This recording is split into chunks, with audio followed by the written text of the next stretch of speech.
Hello, everyone, and welcome to your horoscope for the week of June the 3rd till 9th, 2024.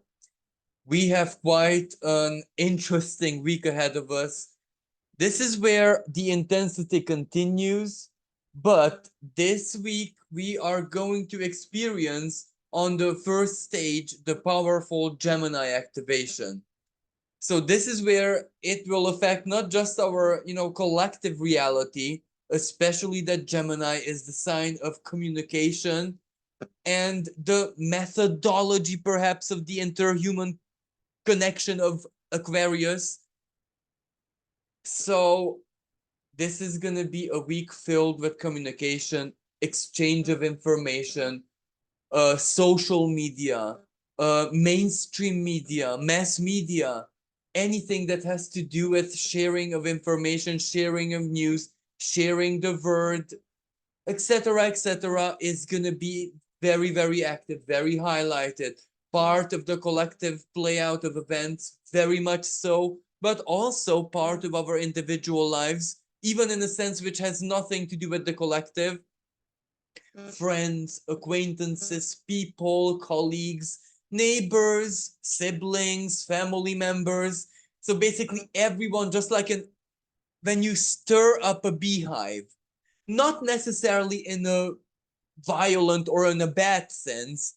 You can also stir it up with a lot of flower scents and pollen and, activity, busyness. So that is going to be unfolding all throughout the week. It will feel like really a beehive where either we are one of the bees or we might be an intruder caught in the beehive trying to get out, or we might be the queen of the hive, etc. It is going to be very busy mentally, informationally. Now, even though there are going to be some, how should I say, genuinely empowered, positive connections, positive energy in the sense of it does something, it bears power, it is the first step towards certain changes or making up your mind what to choose, preferences, contracts, financial speculation, etc. The busyness, basically. So there is an empowerment there, a really strong good side, if I may say it like this. But at the same time, there is also going to be equally as much resistance, chaos, and the Gemini specific back and forth. That is not necessarily a bad thing, but it is going to be highly uncomfortable for example certain individuals with predominant fixed energies. And even though it might be comfortable for people with a lot of Gemini or mutable energies, the comfort may be the bad thing in it, because you're gonna be dragged all over the place and not even feel that it's a bit too much or that it's leading you to exhaustion. You know what I mean? But the tumultuous element is going to be present in one way or another in our lives, because everyone has a Gemini in their chart, in their soul, in their being, and that area of life, that component of yourself, if you will, is going to be very, very, very energized. Even if, let's say, it's a house which is not going to act like typically Gemini, for example, 12th house, a lot of inner thoughts, a lot of brainstorming, thinking back about the past, seeing it in a different, from a different lens, from a different understanding, different worldview. That's also very busy. That's also gonna consume your mental energies. Like if it would be you having to, I don't know, go into a very busy delegation and have a presentation, totally different things, but the battery consumption are going to feel the same regardless of how it plays out. So, and another very important energy that is going to influence us is the Sun Venus Cazimi. However, the Sun-Venus conjunction is gonna be very, very tight and active all throughout the week. It's almost like all the week is under a Sun-Venus conjunction. The only difference is at the beginning of the week, um, the Sun is leading this party, and Venus through the week will, how should I express this? Go before the Sun. So um, just like if it would be a race, one racer overtakes the other and gets to the first position. So Venus is gonna overtake this because she will pick up more speed than the Sun. But this won't matter all that much because their conjunction will be still very, very tight and operational. The only thing that matters is that Venus is combust, of the Sun will combust Venus, hence her symbolic rebirth, a value change, but a value change of priorities, what priorities are. And this is a mental energy. Okay, Venusian, yes, absolutely, but the mind is the main tool. So that's also part of the picture. That's also a shift. That's also a very quick shift where we just wake up one day that our set of priorities and our value detector organs, so to speak, those invisible which detect what's valuable, what's not, stuff like that, are gonna be functioning slightly differently than we're used to. But it's also the Sun and Venus conjunction, who are gonna on first hand square Saturn, and that's gonna be a resistant energy. But it's not necessarily all that bad because it grounds and it makes us, better said, forces us to seek balance, to seek as much groundedness and to stay in reality as much as we can. But when I say stay in reality, not in a harsh, typically Saturnian way, but rather in an optimistic way, to perceive the best that we have in the present moment and work with that in an optimistic way. But this is the other side of the energy. But the optimism mustn't be like delusion. It must be just a genuine Jupiter-like of type of optimism, if you know what I mean. To believe that we can do it. So balance on one hand, but of course, with square to Saturn, this can also break the bubbles of illusion, delusion, and this is also a very strong and a tiny bit even aggressive truth-seeking energy. But are we even surprised? Just look at what is happening around us. Even on a very down-to-earth personal level, let me give you an example. Uh, on social media, a flirt is starting to turn to something a bit more serious. And certain doubts come to your mind. Are the pictures or videos of the guy or girl or the person real, or are they a byproduct of technology? Gemini is technology, Pluto in Aquarius is technology, Uranus in Venusian, sign of Taurus, technology with beautification. Is it real or not? And this is where you are totally justified to have certain doubts, because this thing is like the present moment virus, so to speak. It's happening in a very tumultuous way. And Gemini, social media. So both the good and the bad sides of social media are strongly emphasized, activated, and at work, basically. So my example is deeply personal. It doesn't have anything to do with the politics and the conspiracies and all of that stuff. However, you still need to have certain healthy doubts. because it's justified. So this is a good example of the square. Ultimately, you will be the judge, but until you find everything you need to give you a stronger sense of security, you will need to ask questions, communicate. Gemini, think, research, use common sense. Saturn in Pisces. It will be a thought process.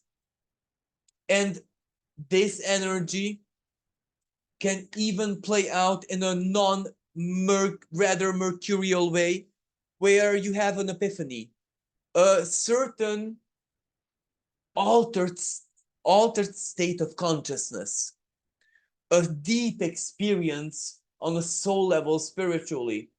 But there comes the questions: how much of it is rooted actually in genuine, authentic spirit, and how much of it is rooted in fantasy, or your mind trying to deliver you a message from spirit, or your own unconscious, or your own higher self, or etc., etc.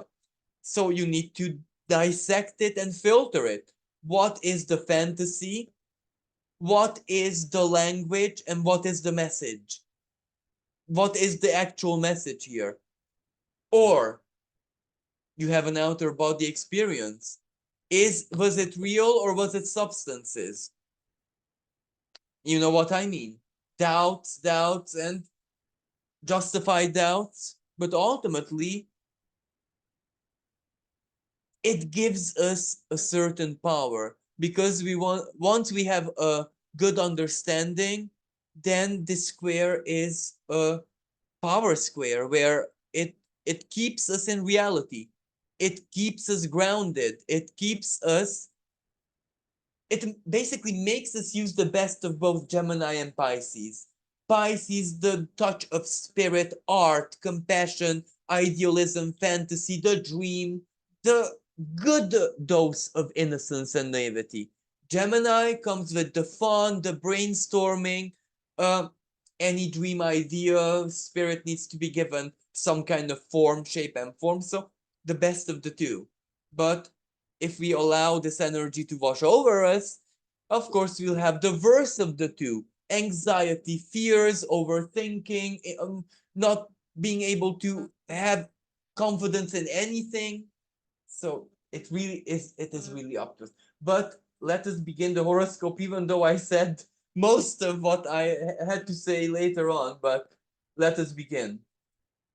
So this is where we are on the third. As you can see, on the third, Venus and the Sun are already conjunct. And this is where the Sun is leading at the beginning of the week. But it is still, Venus is on fire, basically.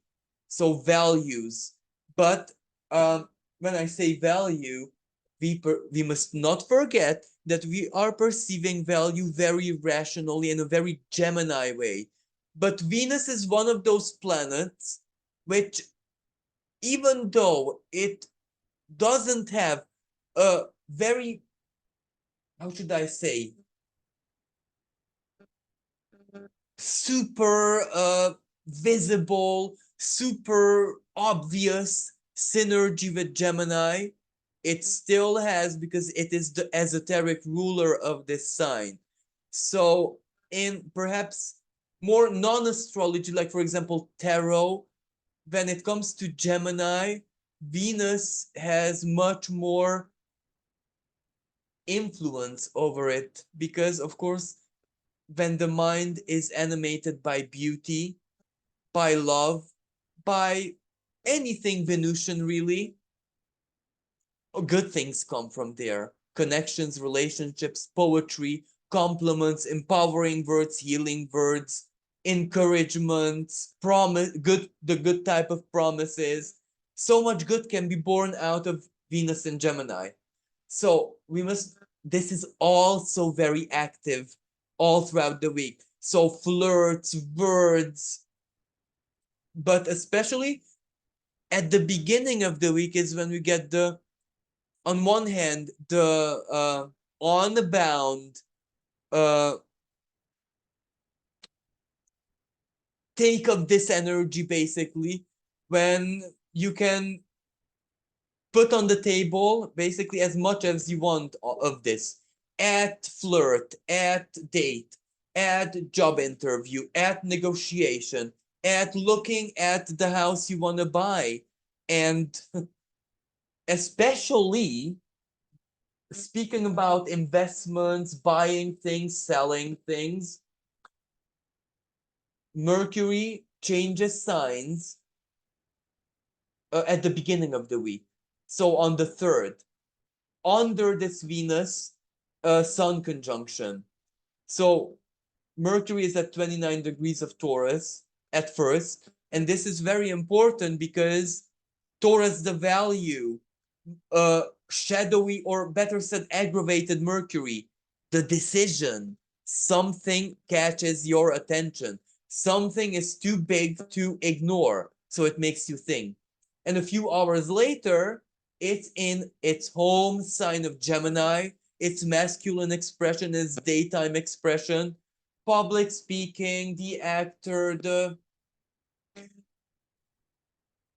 charismatic, oratoric person, the poet, the flirtatious person, especially he who masters thoughts and words. Sexiness is in the mind, beauty, value is in thoughts, ideas, communication. And when I say communication, in this day and age, pictures, videos, images, location, anything basically that we can share on multi social media is included in here. So Gemini is also inclusive of many Venusian elements. Picture, for example, art, digital art, copyright stuff. So Jupiter very much so there. But copyright is both Jupiter and Venus.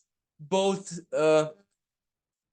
basically Libra and Taurus at the same time, if you know what I mean. So you understand where I'm going with this.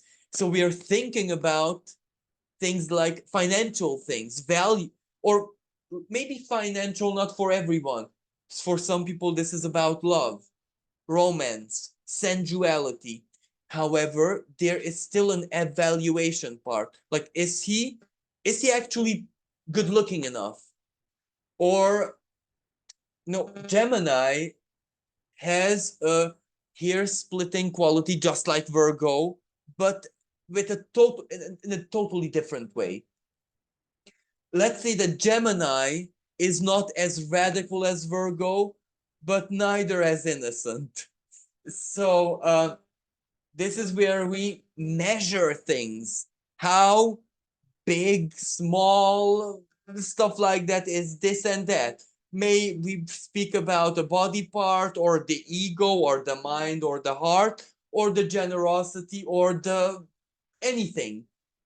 How much does he or she have? How much does he or she give? Or with this energy, anything that he or she says means the detective energy. You know what I mean? This is where we're and trine Pluto. As soon as Mercury enters Gemini, it holds a trine with Pluto. Pluto, the detective energy. You know what I mean? Anything, any gesture that he or she does will mean something. The flags, is it red flag? Is it green flag? Or is it a mystery flag, which I don't understand yet? So it's gonna be very much there in any way, shape, and form. Use the very same pattern that I said on job interview contracts. Someone has a business. What do I do next? Or someone has a business. Something appears like a promise, let's say, from a local administration that there is a grant available for some kind of activities. So let's see the requirements, and then let's evaluate the requirement. Can I do it? Or how can I do it? Is it worth it for me? This is where the busyness starts. as I said, it can have very practical side to it, but also very, I don't want to say non-practical, but which is more personal, more internal, you know. And also at the very beginning of the week, we have another fiery conjunction, a triple conjunction actually. So one of the fire is Venus being heated by the sun. The other one is Mars in its home sign of Aries, is conjunct planetoid Aries, his sister, also a very fiery energy, very rebellious energy. And it so happens that the moon is also conjuncting, so it's a triple conjunction. This is no personal. Let's speak about personally first of all. Well, personally, something really awakens your feelings, your emotions, your wants, your desires, your reaction, your action. This can be something ultimately where it stirs your violence or angry words. Why angry words? Jupiter conjunct Mercury in Mercury's sign of Gemini.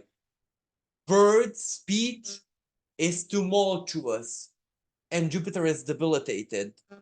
So, how should I say? Jupiter does have the wisdom, does know to think before we speak and not to react to opinions and not to react.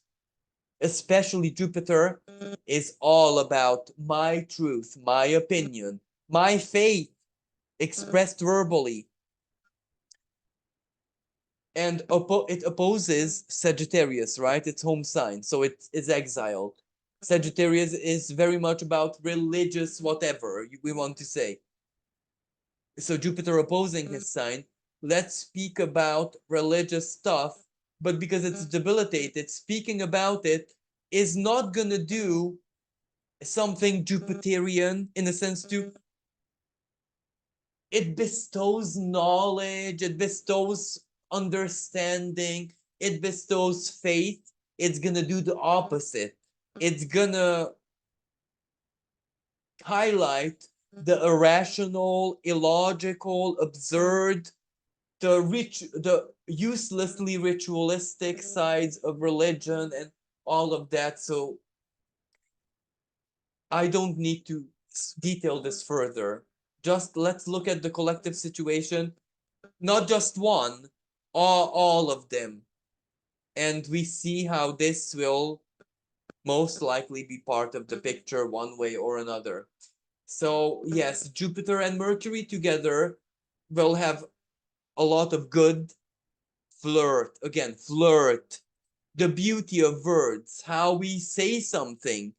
This is where, when we say something like a master poet, artist, whatever, well, you can imagine that that will have an effect. Chances are the contract, the job, or whatever we speak for is gonna be ours, or we're gonna have a very huge chance. And that may not necessarily always lead to something good. Because when you flirt someone up and make promises, that trine Pluto, later on, you might not really wanna, or they're not real, let's say they're not realistic, because this Jupiter will square Sat not this week, not in the very immediate future. We don't have to worry yet, but the square is gonna be there. So that's when the promises that were made that are not realistic, or I simply cannot do it, well, either time for apology, disappointment, or stuff like that. So, however, they're still going to be made. This is when, even if we have the wisdom not to make promises, not to do all the bad things, we might not have a choice to resist, because the moon combust by Mars, Aries. Aries is like the deep rebellion. This, and especially in Hungarian, there is a certain saying like especially when we do something we regret, or we do something which we know either is exaggerated or not the best idea, that I'm so sorry, I would have literally died if I had to keep it within or not do what I did. Now, this is the type of energy where the impulse might be so strong that this doesn't justify our actions if we hurt or harm, because hurting and harming with words is going to be very, very much part of this week as well. So let us be careful. So this is the bad side of the energy. So, like with every energy, we are the masters. We are like sitting on the throne, like the emperor in tarot. Mars is very much the emperor with Aries.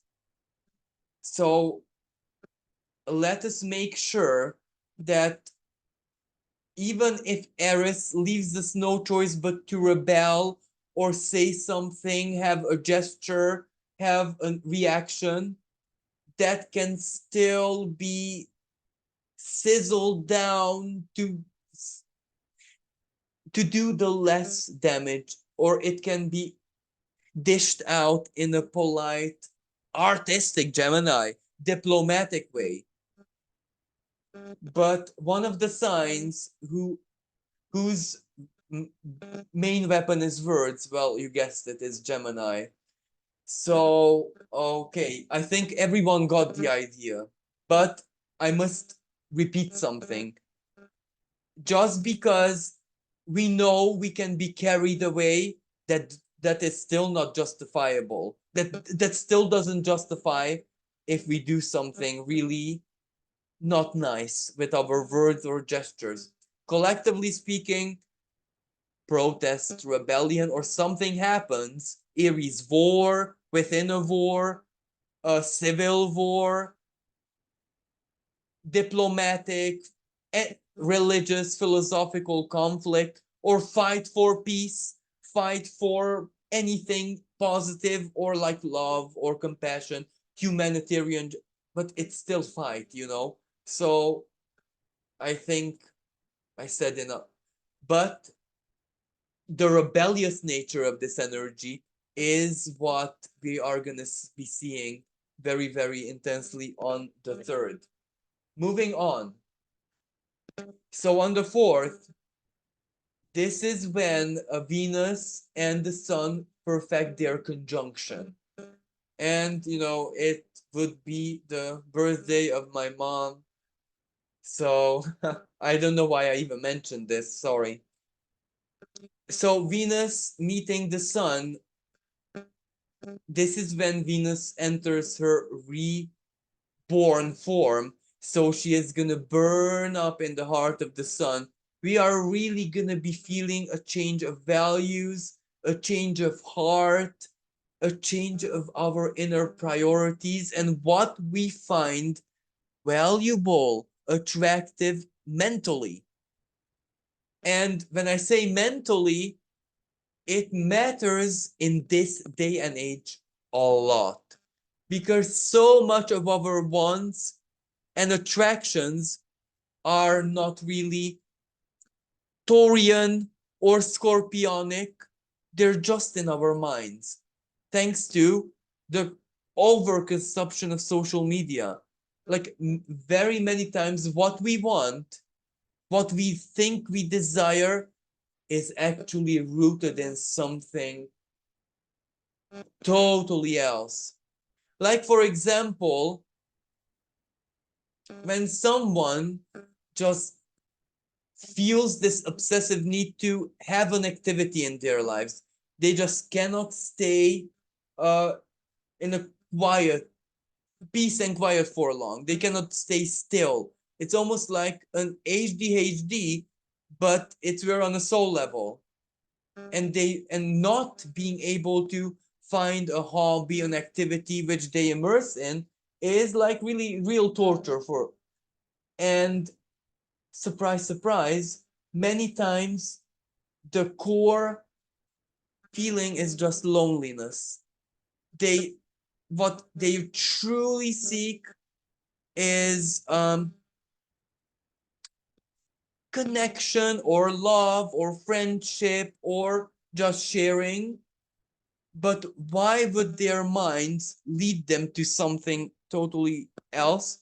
Because in this day and age, in multimedia, social media, whatever, we see that the most successful and not lonely people are the ones who are at the busiest day and night, and are have all the skills, are good at something, produce something.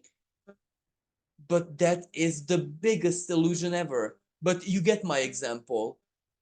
So a lot of what we find attractive is really in the mind, and we have to translate it for what it truly is, because only then can we work with it. But the trine to Pluto, Mercury's and Jupiter's trine to Pluto, is all that powerful, relevant, and important in that sense. And also on the third is when Jupiter Pluto trine is going to be as its strongest. And the Jupiter and Pluto trine, other astrologers spoke so much about this, so I don't even think I need to go into detail. This is when we see the best possible expressions and sides of the strong Aquarian empowerment, what Pluto in the sign of Aquarius is setting itself up to complete in the next 20 years. So it's highlighting the usefulness, it's highlighting the ideal. Aquarius is the water bearer, right? It's airy, but the water is symbolic, sorry, of the highest principles and the greater good and all that. Well, that's when this is exactly the moment when the greater good and the water is being poured into it, because Jupiter has a watery side as well, because it's the ancient ruler of Pisces. You know what I mean? And Jupiter was in Pisces a few years ago. So it's very charged with its Piscean energy, Piscean expression still. So this Jupiter and Pluto trine is where we're gonna see all the new, all the mind blowing, the next what is gonna be in the domains of communication, education, sharing information. What is the next expression of power? How do we defy it? How do we think about it? But all of this is still in baby stages. So chances are this trine is just setting up the upcoming in 2026, 7, 8 trines between Uranus and Pluto. Jupiter is just setting the stage in philosophy, in vision, in the higher thinking sense for all of this. But the immediate effect, a lot of new is gonna come out, and we cannot ignore that Jupiter rules justice, courts of justice. So the power of the law, but where the human collective enforces it, not an institution. The people, Pluto in the sign of Aquarius. And also justice, power of the people. Justice is not what a text says. Justice is what the majority of people feel and think and want. You know what I mean? So moving on,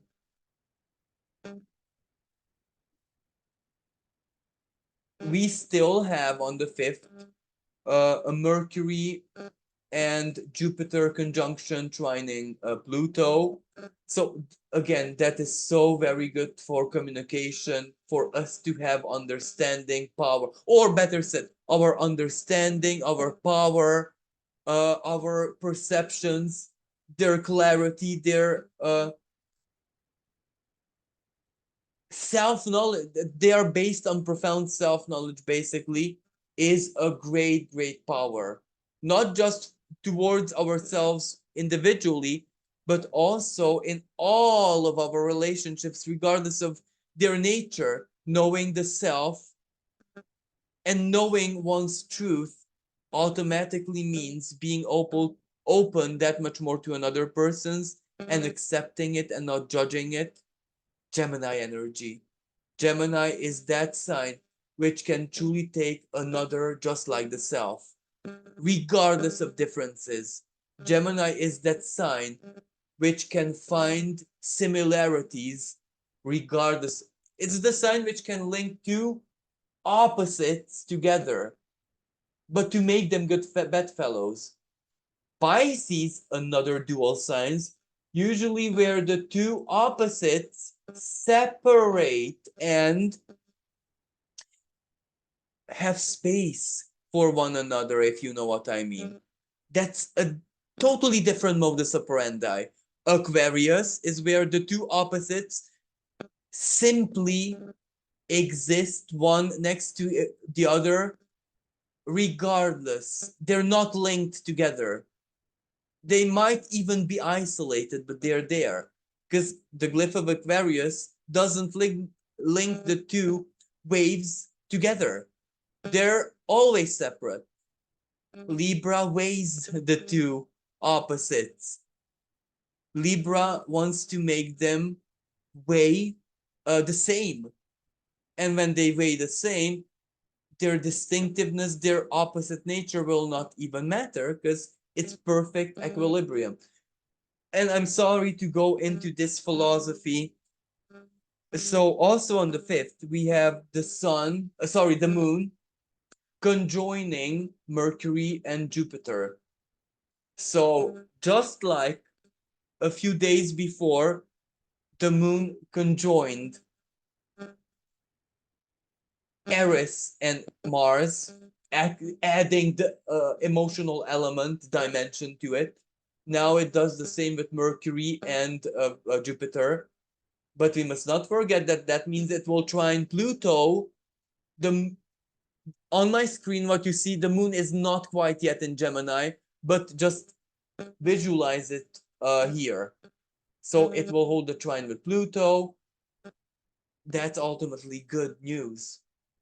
The strength of emotion and emotional intelligence and understanding, or the strength of friendship or connections in life.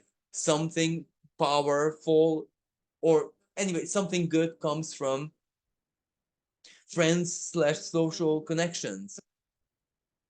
And another energy that I need to mention, even though this is a minor astrological conversation, but there is a certain astrologer out there who is almost angry at other astrologers who don't give sufficient importance to the semi-square and sesquiquadrate. So let me give importance to it. Venus and Sun hold a semi-square with Pluto. So you know what I mean. Yeah, the empowerment, the trine, the Jupiter, Mercury trining Pluto, and then the moon. But that trine changes everything. So that is the Sun and Venus sesquiquadrate. That you become aware, it sinks in that you need to adapt. And adaptation is never sorry, how should I say, never free. It always needs energy, or it needs an input.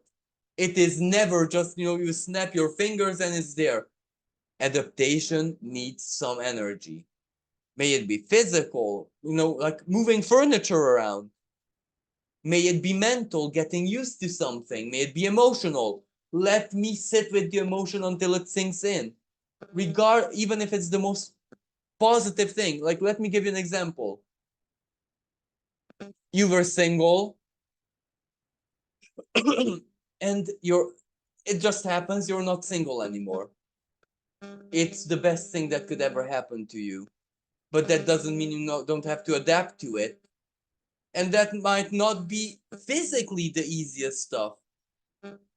Before, you lived your everyday life like this, the schedule. Now that schedule is non-existent.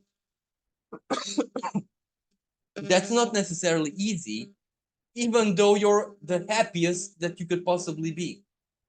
So you get what I'm saying here.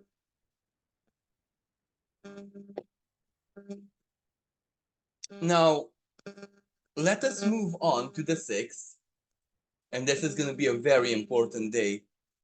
But before I get to the astrological importance, I would like to wish Peter from the bottom of my heart a very happy birthday and so much good health and healing and regeneration. We need you, so keep being healthy, okay? And besides Peter's birthday, we have the new moon in the sign of Gemini. Now, in itself, this is quite powerful and quite optimistic and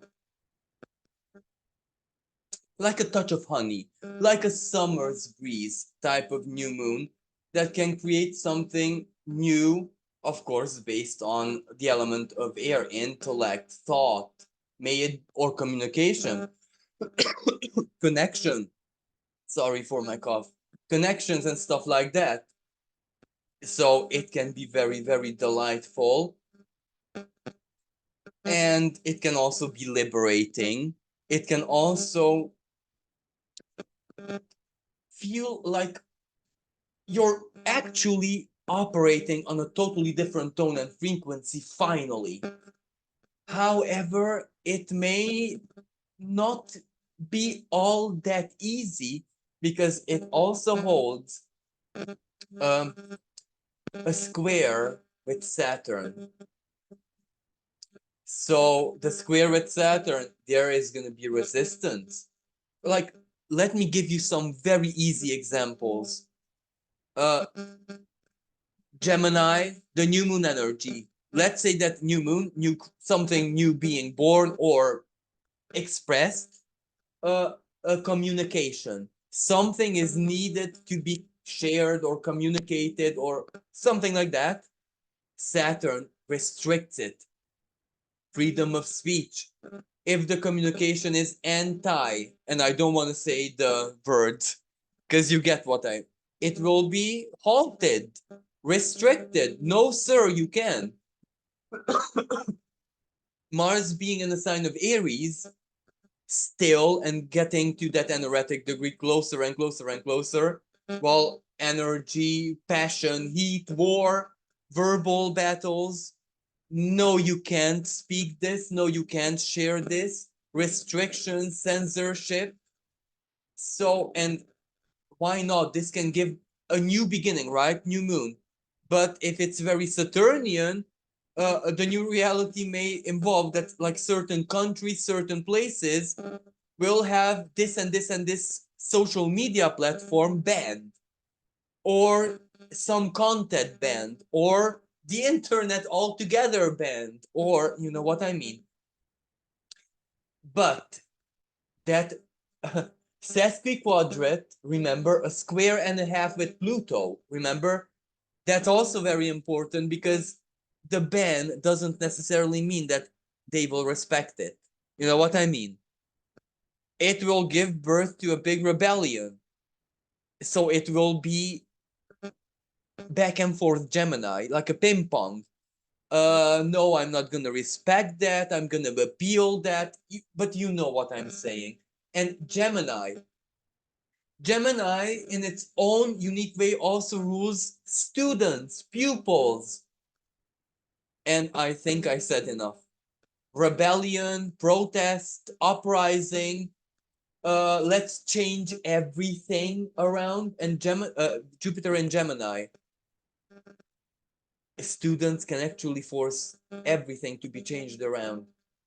You know, students can actually change the inner, how should I say, uh, mm, rules and regulations and the functioning principles and structures in methodology and anything of universities. You get what I say? So students with this Jupiter in Gemini can actually achieve that. I'm not saying right now, but I am saying that there are going to be important steps right now. And another thing which I haven't mentioned, I do have a separate video about this new moon in Gemini. Check it out if you're interested. But something that I haven't mentioned there is that the new moon is also conjunct asteroid Apophis, the Egyptian chaos god, the opposite of Maat. The reason why I'm mentioning Maat is the goddess of justice, right? So Libra, basically. And this is where I don't necessarily want to emphasize on the sign of Libra, but rather on the specifics of Libra. Law, rules, equity, etc. Apophis is the opposite because it needs to, when a certain kind of balance, law, rule needs to be transformed, well, that means it will momentarily descend into chaos, Apophis, and from that chaos, a new order will be born. So you see this new moon? It will change something around, something that has to do with how things used to run until that certain moment. But in Gemini matters, technology technology which is responsible for communication. Any, I don't even need to clarify this. Social media, um, how we share news. But remember the square to Saturn. How do we prove that the news is real? Until you prove that the news is real, you cannot share it. But that restricts the freedom of speech. You see how the chaos sinks in this industry, basically. So yeah, but enough of this, because this new moon is also gonna uh, be part of our personal lives, basically. So something new is gonna be created out of chaos. Is it a new friendship, meeting a new person, new connection, new group of people, new study, new or a new interest in study, new a new course, a new specialization, or a new invitation, new travel, and anything that has to do with travel, technology wise, and news about that. May it be bad news like Boeing, or good news like what some kind of new hypersonic plane, or it. All of these are going to be part of the picture. So, and the ruler of this new moon, well, it's Mercury, and Mercury at the time of the new moon holds a semi-square with Chiron. So, wounding. So there is going to be also either news or having to think about wounding. And this is also the energy, this is the moment when be very, very careful not to cause wounds with your words, because the verbal knife, let's say, can go to the bone. It can really, really go deep, deep, deep. So at least on the 6th, let us make sure that it's not an enemy or a victim that the new moon brings into our lives, victim of our words or communication. But besides this, as I said, a very optimistic, light-hearted, creative, Venusian, flirty new moon. So I hope that that's gonna be much more part of the astrological picture for everyone. And finally, let's move to the 9th, where on one hand, one of the big celestial shifts is gonna be Mars leaving his home sign of Aries and entering Taurus. Now, this is important not just because of the shift, also because Mars is going to be at 29 degrees of Aries. So this might be a short but extremely heated moment in any way, shape, and form. Why? Well, because at an rated degree, Mars is at its most powerful because it's home sign of Aries, but most chaotic, erratic, careless, and many times aggressive self. And this can also represent an explosion or booms or fire or, you know, and even at this 29 degree, it holds an outer sign square with Pluto. And in a few hours on the 9th, we'll hold a real square with Pluto. Taurus, Aquarius fixed signs. So that's when whatever happens while Mars is erect, the boom, may it be symbolic. Someone says something, let's say, something big, something radical, some political explosion, elections starting in certain parts of the world. Anyhow, that will be the theme of the square, because when Mars enters into the sign of Taurus, in Taurus it's slowed down, it's not very comfortable, it's not even, it can be as fiery as it wants, you know. Compare a forest fire, Mars in Aries, to lava. Well, on one hand, lava will solidify very quickly as soon as it's above the Earth's crust. It will solidify. So Mars and Taurus. Let's make sure the square with, no, this is exactly the theme of the square with Pluto. Let's make sure that it solidifies to what we can work with, are comfortable with, because Taurus is long-term energy. The result of our actions, individually and collectively alike, especially collectively, are for the long term. So you get my symbolism. So yeah, this square is not going to be very easy because Pluto is top-down authority, and Pluto is moving, retrograding back to Capricorn. Okay, in Aquarius is much more about the people side, where people resist that, and retrograde inner power, the power of people. Mars in the sign of Taurus, well, it can very well also represent how things used to be always.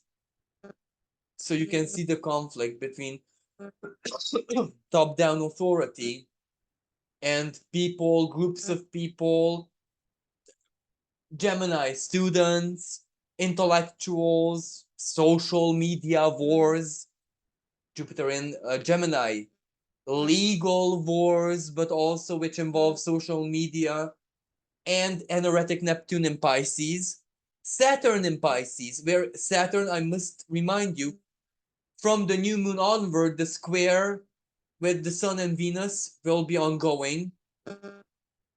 With Venus, it actually perfects on the 9th. So what is true, what is not true? What is true value, what is fake value? What is lie, what is real? What digital currency, or let's even go above, types of currency which are new. Do I buy it? Does it hold viability long term, Mars and Taurus, or not? Because Mars and Taurus, the love of it solidifies. We want it to be value, you know what I mean? So this is where the Mars and Pluto square will start, and it's not a very, very easy energy, especially that Saturn and Pluto also hold a semi-square together. And that semi-square between Saturn and Pluto is where Saturn in Pisces, the sign of finalities. The same example. Whatever solidifies, whatever crystallizes, this is the only chance we have to make sure that it's actually what we are comfortable with. Let's be in a semi-square. Let's make sure that it's what we either love or we know that we can love. Let me give you a rather a bit silly example. Now, when let's say that I'm single, I'm single, and I want to attract a partner in my life. Well, the very first thing I do is that I become the person that I can respect, I can admire, I can find, attractive, not in a narcissistic sick way, but I look decent. That's a feeling. You know what? And this is a must, because otherwise I can attract, but not what I will really, really need on a deeply Venusian way. You know what I mean? So this is the example. Let's make sure that whatever solidifies is what we're comfortable with, what we can love, etc., etc. Um, so this is where you can see that the week's energy is gonna pull us in up and down like a roller coaster. It's very positive, uh, action oriented, a lot of new, a lot of dynamism, forward movement. Why not quantum leap even? Solutions. I'm actually doing it. I'm being it. I'm succeeding at something. Especially that look at Mercury is starting to hold a trine with the South Node in Libra. So, South Node in Libra, the releases, the contracts, relationships that we have broken, that we have terminated, that we have used as lessons, either those blesses that the void they left in our lives are finally being filled, or they bless us with the fact that we are so wise and powerful, we know exactly what contracts may it be in the sense of partnership or work or investment or anything, agreements, one-on-one alliances. We know what we look for, what we are seeking, and that means that when we find it, it is really what we need and what and are comfortable with, and that gives us a sense of security. And this is when the downside of this energy, we may have 10 trillion options on our table that we know full well that are not going to make us happy, and we need to reject them. That's hard, that's uncomfortable, and that's even maddening, because you come to the stage where you tell yourself, are you crazy? Are you doing something bad for yourself or ultimately good? And you don't know, because the answer to this same question can be one at one stage in our lives and the other at another stage. We just need to contemplate. We can't know the answer just like that, so we need to think. And also, South Node in Libra, what will life mirror back at us, because it will reward us either for the moments that we had to reject everything that we had on our tables, even if it was a great risk of leaving us lonely. But the fact that we endured that loneliness can be rewarded now one way or another. So there is a lot of good that can come in this week, but so much chaos as well. And so much turbulence, so much turmoil. And I'm so sorry to say this, but there is a good chance for violence and all of that. Equally, for fight for peace and triumph of peace, triumph of justice, triumph of protest. But all of that needs the investment of a lot of energy. So let us choose to fight for peace. Let us choose basically love. Because there is one sign that is the invisible, how should I say, co-victim or co-benefitor, or you know what I want to say, of all of it. That's Leo. Whatever happens in Aquarius affects its opposite sign of Leo.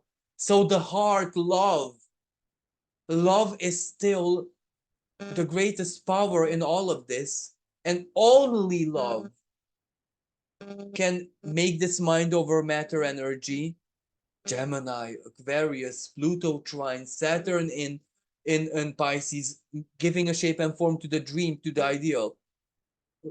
Love is the only thing that can guarantee that something truly wonderful and useful and truly Aquarian in a good sense is born out of that. So we must love and have the courage to love an erratic Mars in Aries. It is love that we want to solidify. It is love that we want to crystallize, not hatred or any other thing that is similar to love, like love. And this is also the essence of the square between Venus and Saturn and Pisces, Venus and Gemini. Love has to be of a certain quality, has to be, has to have a certain purity. Like Gemini is all flirt, right? But that's not enough. Or Gemini is a very sensual energy. It likes touches and stuff like that. However, Saturn in Pisces gives the wisdom. None of that is enough. None of that means anything if the heart, the genuine love, if the highest expression of Gemini, you are like my twin. If that is not there, nothing is there. So this is perhaps the biggest lesson. Love and sacred passion, courage for peace and compassion and humanitarianism must be omnipresent in our lives this week. So thank you everyone for listening. Thank you for all the love and all the beautiful words. And until next time, bye for now.